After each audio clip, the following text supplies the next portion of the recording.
मेरा मन हमेशा एक सवाल से घिरा रहता था जब भी मैं अपने वतन के उन अंधेरे लाल फीताशाही से जकड़े दफ्तरों का दौरा करता था। आखिर क्यों कुछ लोग फलते फूलते हैं जबकि अधिकांश एक अधूरी व्यवस्था के जंग लगे पहियों में फंसे रहते हैं। समय के साथ मैंने एक ऐसी बात का पता लगाया जिसे बहुत कम लोग ही स्वीकार करने की हिम्मत करते हैं। किसी देश में जितनी अधिक खामियां होती हैं उतनी ही अधिक संभावनाएं उसकी दरारों में छिपी होती हैं। और ठीक यहीं कई लोग चूक जाते हैं क्योंकि वे रास्ते की धूल के बारे में शिकायत करने में इतने व्यस्त रहते हैं कि वे यह देख ही नहीं पाते कि इसी धूल में वास्तव में दृढ़ निश्चयी लोग सोना खोज निकालते हैं। जब मैं अभी छोटा था और उन छोटे कस्बों की संकरी गलियों में चलता था जहां मैं पला बड़ा था, तो मैंने अनगिनत बार लोगों को यह कहते सुना था कि अमीर बनना असंभव है, कि देश अन्यायपूर्ण है, कि सरकार कोई मदद नहीं देती। लेकिन मैंने एक अजीब बात देखी। ठीक वहीं उसी जगह पर जहां इतने सारे लोग दावा करते थे कि कुछ भी खिल नहीं सकता, हमेशा कोई न कोई फल फूल रहा होता था। जब मैंने एंड्रयू कार्नेगी को यह समझाते हुए देखा कि हर बाधा महानता के लिए एक निमंत्रण छुपाती है, तो मैं समझ गया कि व्यवस्था चाहे कितनी भी त्रुटिपूर्ण क्यों न हो, एक पार न की जा सकने वाली दीवार नहीं बल्कि एक गुप्त नक्शा थी। और जो लोग इस नक्शे को पढ़ना सीख जाते हैं वे उस क्षेत्र के स्वामी बन जाते हैं जिसे दूसरे तो पहचान भी नहीं पाते।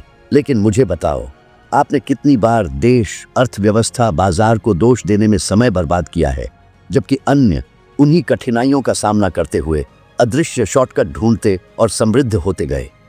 क्या यह महसूस करना भयावह नहीं है कि कितने लोग अपने भाग्य को कमजोर ढांचों के हाथों में सौंप देते हैं? सच तो यह है कि असफलता का डर ही गरीबी से अधिक लोगों को पंगु बना देता है। मूर्ख दिखने का डर, कोशिश करने का डर, आलोचना किए जाने का डर, और हैरानी की बात यह है कि बहुत जल्दी अमीर बनने का भी डर। कई लोग अपनी ही सफलता से डरते हैं क्योंकि उन्होंने बचपन में ही सीख लिया था कि धन कुछ ऐसा है जो अप्राप्य है, लगभग वर्जित है। मैंने ये बहुत जल्दी सीख लिया था। मेरे युवावस्था में एक ऐसा दौर था जब मैं पूरी तरह से कंगाल था, बस खाने के लिए दूसरों के एहसानों पर निर्भर था। यह अपमानजनक था और लाचारी की भावना हर रात मुझे कुचल देती थी। मुझे याद है एक दिन खाली जेबों के साथ रेलवे लाइन के किनारे चलते हुए एक किसान ने मुझे कुछ एक रुपए, हाँ बस कुछ एक रुपए, एक कीचड़ में फंसे ठेले को धकेलने में मदद करने के लिए दिए। जैसे ही मैंने अपने हाथ भारी मिट्टी में गाड़े, मुझे एहसास हुआ कि यह मेरी बाहों की ताकत नहीं थी जो मुझे गरीबी से बाहर निकालेगी, बल्कि एक फैसला की शक्ति थी, हर प्रतिकूल परिस्थिति को एक फायदे में बदलना। उस दिन मैंने अपने भीतर शर्म की आग जलती हुई महसूस की, एक ऐसी शर्म जिसने मुझसे यह वादा करवाया कि मैं फिर कभी किसी की सद्भावना पर निर्भर नहीं रहूंगा। वह कीचड़, वह ठंड, वह सन्नाटा, यह सब मेरा जागरण बन गया। और इसीलिए मैं आपसे कहता हूं, जब किसी देश में खामियां होती हैं तो वे खामियां खुले दरवाजे की तरह काम करती हैं। केवल वे ही लोग अंदर नहीं जाते जो किसी के द्वारा आधिकारिक तौर पर खोले जाने का इंतजार करना पसंद करते हैं। व्यवस्था धीमी, अन्यायपूर्ण, बोझिल हो सकती है, लेकिन ठीक वही अवसर पैदा होते हैं, ऐसे अवसर जिन्हें केवल साहसी ही पहचानते हैं। जो लोग पर्दे के पीछे देखना सीख जाते हैं वे अनिवार्य रूप से अपने भाग्य के स्वामी बन जाते हैं। अधिकांश लोग करों, लाल फीताशाही, समर्थन की कमी और धीमी प्रगति की शिकायत करते हैं। लेकिन मैं पूछता हूं, क्या आपने देखा है कि हर देश में सबसे धनी लोग ठीक वही हैं जिन्होंने व्यवस्था के बावजूद नहीं बल्कि इसके कारण काम करना सीखा है? जो नियम कई लोगों को कैद करते हैं वे चंद लोगों के लिए उपकरण बन जाते हैं। और जब कुछ लोग तूफान का विलाप करते हैं तो दूसरे विपरीत हवाओं से भी ऊर्जा पैदा करने के लिए पवन चक्कियां बनाते हैं। यदि आप करीब से देखेंगे तो आप पाएंगे कि संकट नए करोड़पति पैदा करते हैं, कि अशांत समय तैयार पुरुषों को प्रकट करते हैं, और यह कि सबसे कठिन देश अक्सर सबसे दृढ़ निश्चयी, रचनात्मक और अनुशासित व्यक्तियों का उत्पादन करते हैं। ठीक इसीलिए क्योंकि उनके पास हर खामी को अपने फायदे के लिए इस्तेमाल करके जीतने के अलावा कोई विकल्प नहीं था। मैं चाहता हूं कि आप एक बात समझें, आपको समृद्ध होने के लिए एक निष्पक्ष सरकार का इंतजार करने की आवश्यकता नहीं है। आपको वह देखना सीखना होगा जो कोई और नहीं देखता। आपको उसे बदलना होगा जिसे दूसरे कठिनाई कहते हैं, अपनी प्रगति के लिए मुख्य उत्तोलन में। क्योंकि अंत में देश कभी भी आपकी सबसे बड़ी बाधा नहीं था और कभी भी आपका सबसे बड़ा सहयोगी भी नहीं था। सच्चा देश जो आपकी दौलत का निर्धारण करता है वह आपके दिमाग के भीतर मौजूद है। और वह समृद्ध हो सकता है भले ही आपके आसपास की दुनिया न हो। यदि आपने कभी अपनी जिंदगी को स्थिर खड़े देखकर निराशा महसूस की है, जबकि इतना प्रयास भी कोई फल नहीं दे रहा, तो जान लें कि यह कोई सजा नहीं है, यह एक संकेत है। यह उस जमीन को देखने के तरीके को बदलने का एक आह्वान है जिस पर आप चलते हैं। और ठीक यही मैं आने वाले खंडों में प्रकट करूंगा। अपनी प्रगति को रोकने का बहाना बनाने के बजाय अपनी समृद्धि को तेज करने के लिए हर प्रणालीगत खामी का उपयोग कैसे करें। मुझे बताओ, क्या आप वह देखने के लिए तैयार हैं जो दूसरे देखने से इनकार करते हैं? क्या आप यह जानना चाहते हैं कि अपने देश के जंग लगे पहियों को अपनी दौलत की मशीन में कैसे बदला जाए? जब मुझे यह समझ में आने लगा कि दौलत किसी परफेक्ट देश से नहीं, बल्कि एक ऐसे दिमाग से पैदा होती है जिसे उन जगहों पर अवसर देखने के लिए प्रशिक्षित किया गया है जहां अधिकांश लोग केवल समस्याएं देखते हैं, तो मेरे अंदर कुछ हमेशा के लिए बदल गया। और मैं यह इसीलिए कह रहा हूं क्योंकि जबकि कई लोग बेहतर समय, बेहतर सरकारों, बेहतर प्रणालियों का इंतजार करते हैं, जो लोग वास्तव में समृद्ध होते हैं वे अपने हाथ में मौजूद चीजों के साथ काम करना सीखते हैं। रोपण के लिए आदर्श जमीन का इंतजार करना एक गलती है। ऐसा करने वाले कभी कुछ नहीं काटेंगे। सच्चा बीज कठिन मिट्टी में भी उगता है और शायद यह कठिन मिट्टी ही उसकी जड़ों को मजबूत करती है। लेकिन मैं आपसे पूछता हूं, आपने कितनी बार एक सपने को टाल दिया क्योंकि आपको लगता था कि देश मदद नहीं करता? आपने कितनी बार बाजार, महंगाई, प्रतिस्पर्धा को दोष दिया जबकि अन्य उन्हीं परिस्थितियों में समृद्ध होने का एक तरीका ढूंढ लेते हैं? यह स्वीकार करना असहज है, लेकिन हमेशा कोई न कोई उन्हीं पत्थरों से अपनी किस्मत बना रहा होता है जो कई और लोगों को नीचे गिरा देते हैं। क्या ये लोग अधिक बुद्धिमान हैं, अधिक भाग्यशाली, या उन्होंने कुछ ऐसा सीखा है जो अभी तक आपको नहीं बताया गया है? मुझे एक खास तौर पर यादगार दोपहर याद है। मैंने महीनों तक सफल लोगों की आदतों पर शोध करने में लगाए थे। प्रभावशाली व्यक्तियों का साक्षात्कार किया था जिन्होंने दावा किया था कि उन्होंने प्रतिकूलता को सीढ़ी में बदल दिया था। एक बार मैं एक छोटे व्यापारी के सामने था जो एक राष्ट्रीय संकट के बीच समृद्ध हो रहा था। ऐसे समय में जब कई लोग दावा कर रहे थे कि विकास असंभव है, उसने मुझे एक ऐसी बात बताई जिसे मैं कभी नहीं भूला। मैंने व्यवस्था से लड़ाई नहीं की, मैंने इसे नेविगेट करना सीखा। उस पल में मुझे एहसास हुआ कि अधिकांश लोग उस देश की दीवारों को तोड़ने की कोशिश करते हैं जिसमें वे रहते हैं, जबकि सबसे बुद्धिमान लोग छिपे हुए दरवाजों का उपयोग करना सीख लेते हैं। जब आप यह समझ जाते हैं तो आप पैटर्न देखना शुरू कर देते हैं, और ये पैटर्न दिखाते हैं कि डर, जोखिम लेने का डर, खोने का डर, कोशिश करने का डर किसी भी कानून या किसी भी संकट से अधिक कैद करता है। कई लोग ऐसे जीते हैं जैसे गरीबी अपरिहार्य हो, जैसे धन कुछ चंद लोगों के लिए आरक्षित एक लॉटरी हो। लेकिन मैं पूछता हूं, कितनी बार आपने खुद को किसी अवसर से पहले फंसा हुआ, जमा हुआ, पंगु महसूस किया है, केवल इसलिए क्योंकि आपको खुद पर भरोसा नहीं था?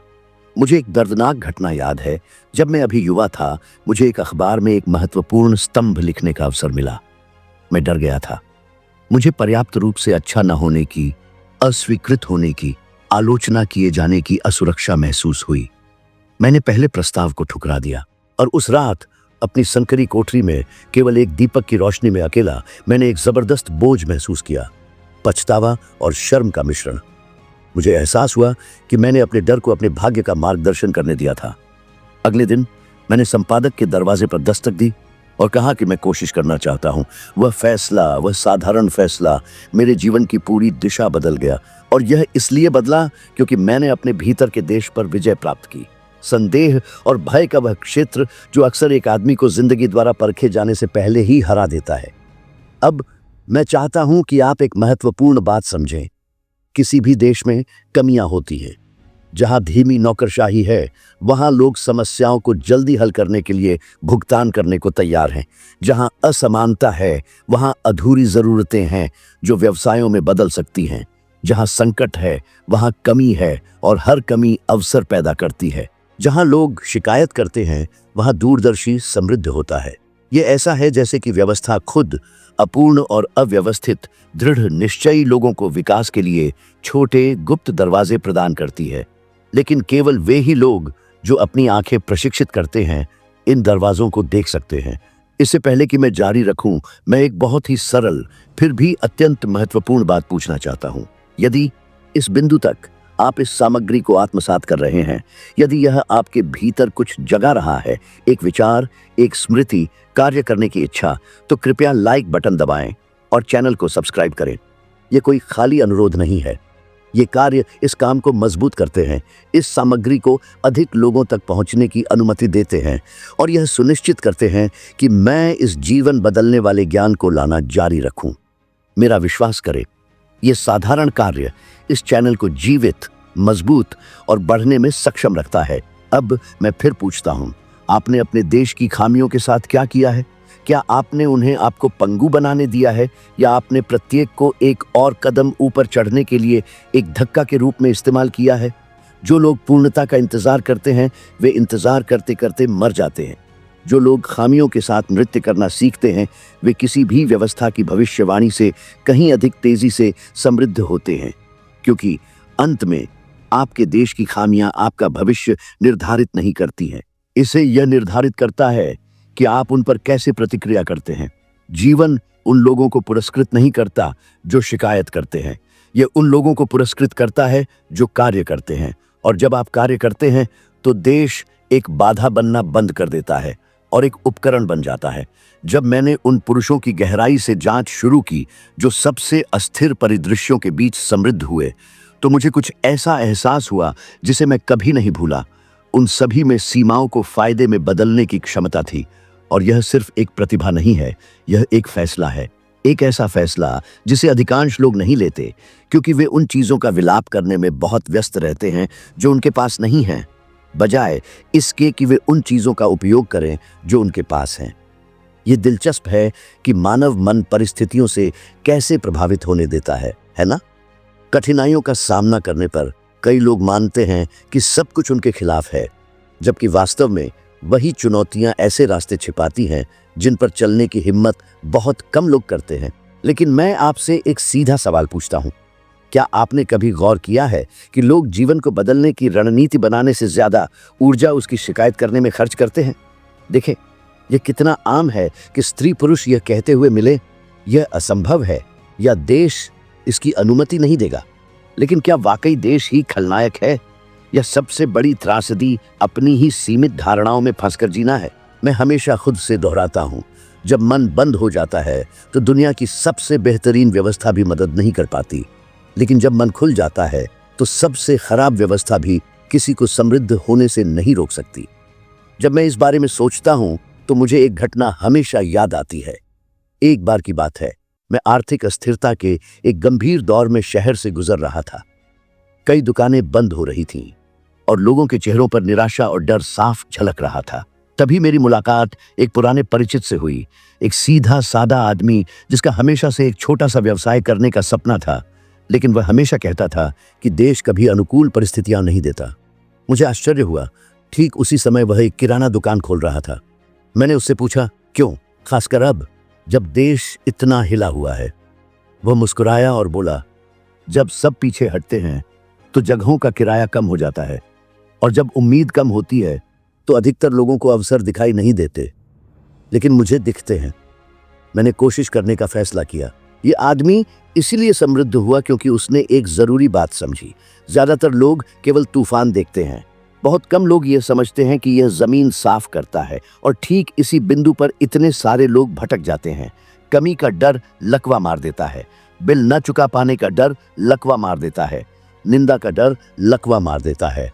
लेकिन मैं आपसे सच कहता हूं, जोखिम लेने के डर से ज्यादा कोई चीज इंसान को फंसा नहीं सकती।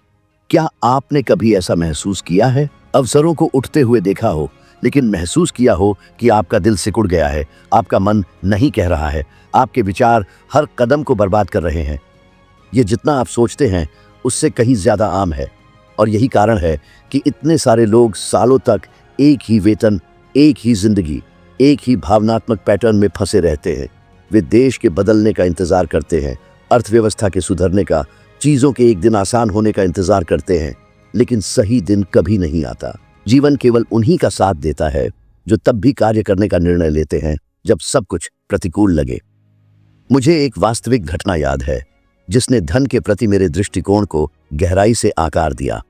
अपने साक्षात्कारों के दौरान मैं एक ऐसे व्यक्ति से मिला था जिसने करोड़ों रुपए की एक बड़ी संपत्ति विरासत में पाई थी, और यह मानते हुए कि देश संकट में है, उसने निवेश न करने, हिम्मत न दिखाने और विस्तार न करने का फैसला किया। उसने डर से सब कुछ बचाकर रखा। कुछ ही सालों में उसकी संपत्ति घुल गई, अक्षमता से नहीं बल्कि निष्क्रियता से। वह डर के कारण हुई असफलता का एक जीता जागता उदाहरण है, और इससे मुझे यह एहसास हुआ कि व्यक्ति को देश बर्बाद नहीं करता बल्कि उसकी अपनी निष्क्रियता बर्बाद करती है। अब मैं चाहता हूं कि आप गहराई से चिंतन करें। जब आपके आसपास की व्यवस्था विफल हो जाती है तो आप क्या करते हैं? अधिकांश लोग निराशा में डूब जाते हैं, लेकिन क्या आप जानते हैं कि सफल व्यक्ति क्या करते हैं? वे अवलोकन करते हैं, वे अदृश्य धाराओं का अध्ययन करते हैं। वे समझते हैं कि जहां विफलताएं हैं वहां जरूरतें हैं, जहां जरूरतें हैं वहां कमियां हैं, और जहां कमियां हैं वहां ऐसे अवसर हैं जिन्हें कोई नहीं भर रहा।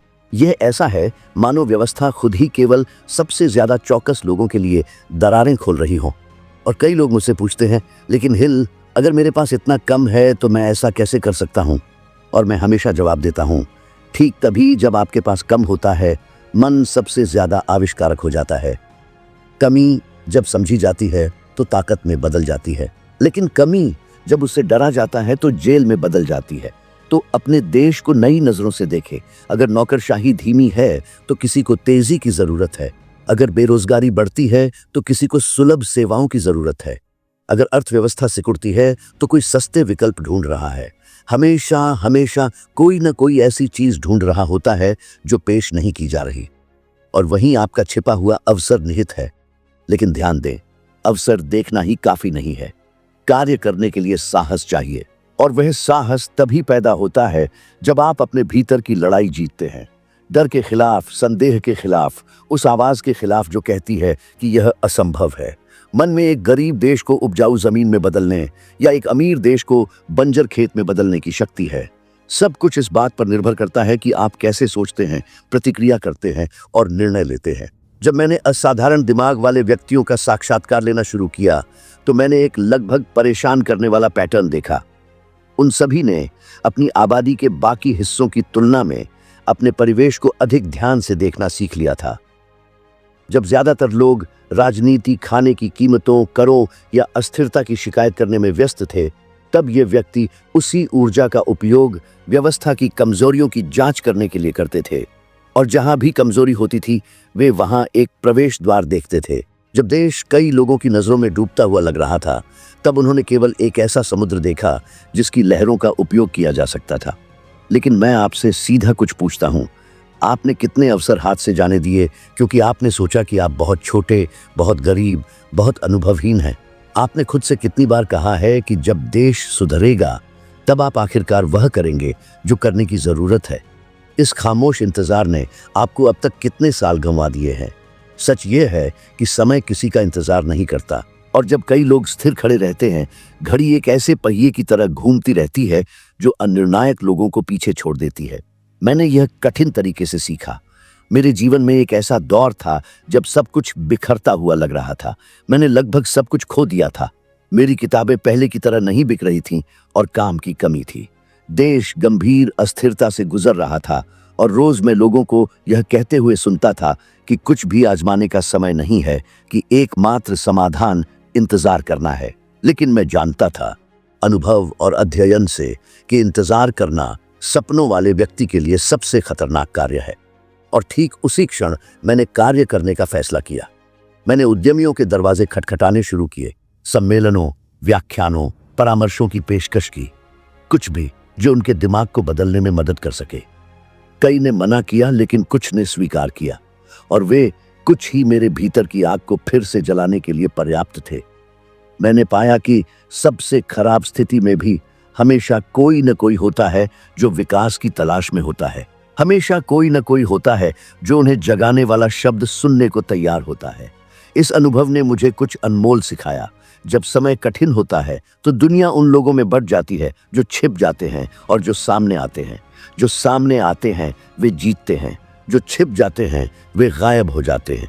मैं चाहता हूं कि आप इस पर एक पल के लिए विचार करें। जब कोई देश कठिनाइयों का सामना करता है, चाहे वह मुद्रास्फीति हो, मंदी हो या अस्थिरता हो, तो ज्यादातर लोग खर्च कम करते हैं, योजनाएं रद्द करते हैं, कम खरीदते हैं, कम जोखिम लेते हैं।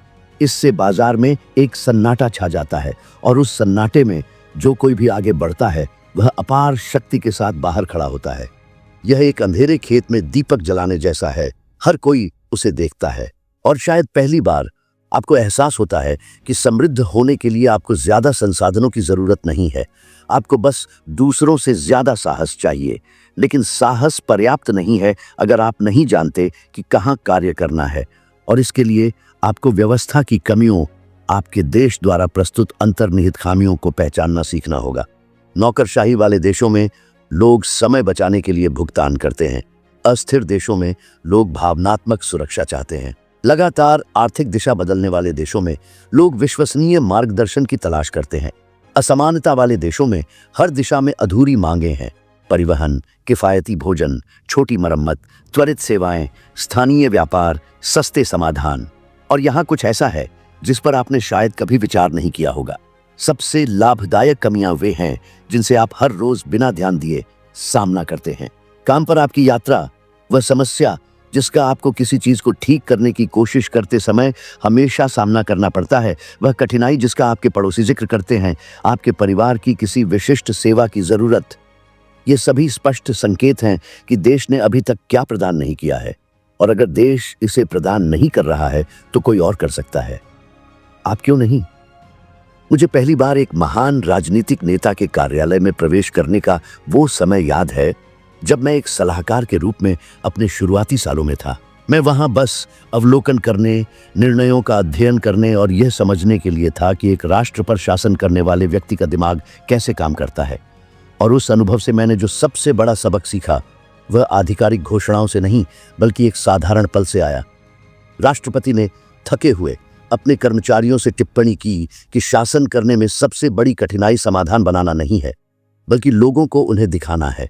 कई समस्याएं अनसुलझी रहीं, इसलिए नहीं कि कोई समाधान नहीं था, बल्कि इसलिए कि जनता विफलताओं पर इतनी केंद्रित थी कि वे अब विकल्पों को महसूस नहीं कर पा रही थी।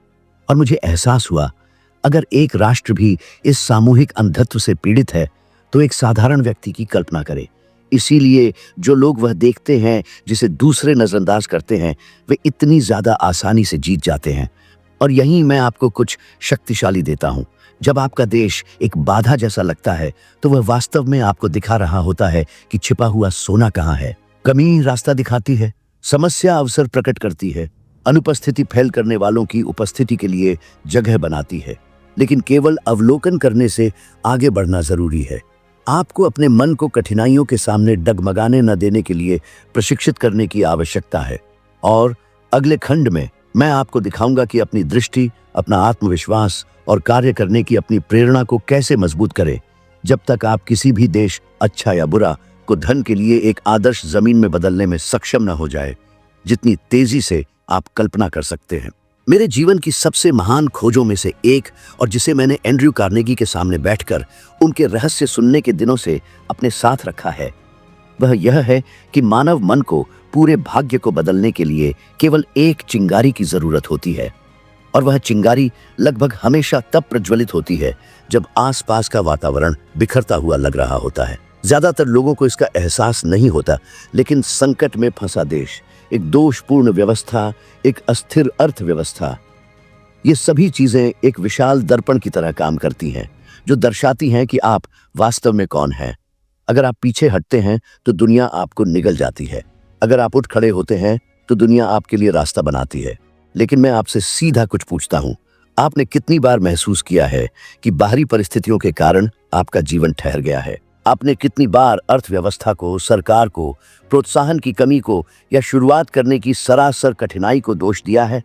और सबसे महत्वपूर्ण बात, आपने कितनी ही बार यह माना है कि आप तभी सही मायने में तरक्की कर सकते हैं जब सब कुछ ठीक हो जाए? सच्चाई कड़वी है, फिर भी मुक्ति देने वाली। अगर आप आदर्श पल का इंतजार कर रहे हैं तो आप बस सालों को फिसलते हुए महसूस करेंगे, क्योंकि आदर्श पल जैसा कुछ होता ही नहीं। पल तो होता है और वह अब भी है। सफलता के सिद्धांतों पर अपने अध्ययनों के दौरान मैंने पाया है कि लोग क्षमता की कमी के कारण नहीं, बल्कि अत्यधिक झिझक के कारण असफल होते हैं। गलती करने का डर गलती से भी ज्यादा असरदार तरीके से पंगु बना देता है, और यह डर जब रोज पाला जाता है तो जीवन भर की खामोश हारें पैदा करता है। यह स्वीकार करना दर्दनाक है, लेकिन कई लोग बहुत देर से महसूस करते हैं कि वे एक अंदरूनी दुश्मन का हुक्म मान रहे हैं। एक ऐसा दुश्मन जो आपकी तरक्की नहीं चाहता, बल्कि केवल आपकी न्यूनतम जीवित रहने की इच्छा रखता है। क्या आपने कभी ऐसा महसूस किया है? वह विचार जो तब उभरता है जब आप कुछ नया आजमाने वाले होते हैं। वह जो फुसफुसाता है, यह काम नहीं करेगा। वह आपका दोस्त नहीं है, यह तो केवल पिछली उन चोटों की गूंज है जो किसी ने आपको ढोना सिखाया था। मैं आपके साथ कुछ ऐसा साझा करना चाहता हूं जो मैंने अनुभव किया, जिसने मानसिक दृढ़ता पर मेरे दृष्टिकोण को हमेशा के लिए बदल दिया। एक बार अपनी सबसे महत्वपूर्ण किताबों में से एक लिखने की कोशिश करते हुए मुझे अपने व्यक्तिगत जीवन के सबसे चुनौतीपूर्ण दौर में से एक का सामना करना पड़ा। मेरे एक बच्चे को खोने से मैं बहुत ज्यादा हिल गया था। कई हफ्तों तक मैं खुद को काम पर नहीं लगा पाया। दर्द इतना गहरा था कि ऐसा लगा मानो उसने प्रेरणा की हर छोटी से छोटी किरण को कुचल दिया हो। और उसी दौरान देश भी गंभीर चुनौतियों का सामना कर रहा था। कई लोगों ने जोर देकर कहा कि कुछ भी प्रकाशित करने का यह अच्छा समय नहीं है। मुझे इंतजार करने की सलाह दी, यह दावा करते हुए कि बाजार कमजोर था। मैं भावनात्मक रूप से टूट चुका था। फिर भी हर मुमकिन परिस्थिति मुझे हार मानने की ओर धकेल रही थी। लेकिन एक दिन अपने डेस्क पर अकेले बैठे हुए मुझे एक शक्तिशाली एहसास हुआ। अगर मैंने दर्द को खुद को पंगु बनाने दिया तो वह हमेशा के लिए हो जाएगा। अगर मैंने देश की स्थिति को अपने निर्णयों को तय करने दिया तो मैं अपने सच्चे उद्देश्य को छोड़ रहा हूँगा। और उसी पल मैंने अपनी पीड़ा को ताकत में बदलने का संकल्प लिया। मैंने हर एक कठिनाई को लिखने के लिए ईंधन के रूप में उपयोग करने का फैसला किया, और ठीक इसी चरण के दौरान मैंने अपने काम की कुछ सबसे गहरी अंतर्दृष्टि पैदा की। विपत्ति जब उसका सीधे सामना किया जाता है तो उन लोगों की इच्छा के आगे झुक जाती है जो गिरने से इनकार करते हैं। इसलिए मैं आपको बताता हूँ, यदि आप किसी ऐसे देश में तरक्की करना चाहते हैं जिसे प्रतिकूल माना जाता है, तो आपको पहले अपने भीतर तरक्की करनी होगी। मन ही आपकी सच्ची पूंजी है। देश केवल एक पृष्ठभूमि है, और एक महान अभिनेता को शानदार प्रदर्शन देने के लिए एक भव्य मंच की जरूरत नहीं होती। अब मैं चाहता हूं कि आप इस पर विचार करें। आपके जीवन में जो चीज गायब है वह अवसर नहीं, बल्कि स्पष्टता है। जो चीज गायब है वह पैसा नहीं, बल्कि निर्णय है। जो चीज गायब है वह भाग्य नहीं, बल्कि दृढ़ता है। आपके देश की व्यवस्था आपकी प्रगति को रोक नहीं सकती। यह केवल यह बता सकती है कि वास्तव में कौन कार्य करने को तैयार है। और इसीलिए मैं आपको यहाँ एक चुनौती दे रहा हूँ। इस वीडियो में एकमात्र चुनौती, और शायद सबसे महत्वपूर्ण चुनौती, जिसे आप आने वाले महीनों में पूरा करेंगे। अगले 7 दिनों तक मैं चाहता हूं कि आप अपने देश को ऐसे देखें जैसे आपने पहले कभी नहीं देखा। आपको हर उस कठिनाई को नोट करना है जिसका आप सामना करते हैं। लंबी लाइनें, अक्षम सेवाएं, बढ़ी हुई कीमतें, विकल्पों की कमी, सुस्ती, बर्बादी और वे शिकायतें जो लोग दिन रात करते रहते हैं। और हर कठिनाई के बगल में लिखें, मैं ऐसा क्या बना सकता हूँ, पेश कर सकता हूँ या विकसित कर सकता हूँ जो इसे हल कर सके, भले ही आंशिक रूप से ही क्यों ना हो। कुछ बहुत बड़ा करने का लक्ष्य न रखें, कुछ उपयोगी करने का लक्ष्य रखें। यदि आप लगातार 7 दिनों तक ईमानदारी से ऐसा करते हैं तो मैं वादा करता हूं कि आपकी आंखें उन अवसरों के लिए खुल जाएंगी जो हमेशा आपके सामने थे, लेकिन जिन्हें देखने के लिए आपने अपने दिमाग को कभी प्रशिक्षित नहीं किया था। क्योंकि तेजी से अमीर बनना ज्यादा मेहनत करने के बारे में नहीं है, ये ज्यादा देखने के बारे में है। और ज्यादा देखने के लिए सिर्फ एक चीज की जरूरत होती है, मन को जगाना। अब आगे बढ़ो। जीवन हमेशा उन लोगों को पुरस्कृत करता है जो आगे बढ़ते रहते हैं जब बाकी सब रुक जाते हैं। और मैं आपसे अगले वीडियो में मिलूंगा। यो।